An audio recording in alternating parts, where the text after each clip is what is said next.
થયું? કેમ અપસેટ છે આટલી બધી? શું કહું ભાઈ તમને, એટલી બધી તકલીફો ચાલે છે ને. એક બાજુ ખર્ચા વધી ગયા છે, સેલરીથી પહોંચી નથી વળાતું, બીજી નોકરીએ શોધું છું, અને એક બાજુ નાનો ભાઈ મદદ કરવાની જગ્યાએ લવના ચક્કરમાં બિઝી રહે છે. કંટાળી જવાય છે, થાકી ગઈ છું.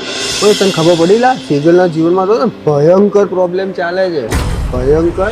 અને ઘરે વેચવા કાઢ્યું છે, નોકરી જે જતી રહી, અને વળી પાછું બાકી હતું તેનો ભેગ છોકરીને લઈને ભાગી ગયો. એટલે તને સેજલની ખબર પડી? બહુ તકલીફ છે બિચારીઓ. ઘર વેચી નાખ્યું, ગામડે રહેવા જતા રહ્યા, બધું જતું જ રહ્યું. અને પાછો એનો ભાઈએ જબરો છોકરી ભગાડીને લગ્ન કરી નાખ્યા. બોલ. અરે તને વાત મળી? સેજલનો પરિવાર દેવામાં ડૂબી ગયો. એ લોકો ઘર વેચીને ગામડે રહેવા બી જતા રહ્યા.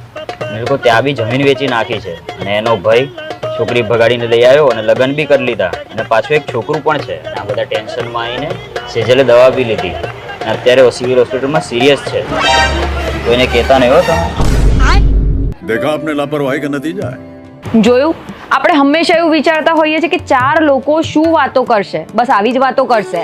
એટલે છે ને લોકોની ચિંતા કરવાનું છોડી દેવું જોઈએ અને જીવનમાં પોતાના પર, પોતાના પરિવાર પર અને પોતાની પ્રગતિ પર ધ્યાન કેન્દ્રિત કરીને જીવનને ખુશીથી માણવું જોઈએ, હે ને? જય શ્રી કૃષ્ણ.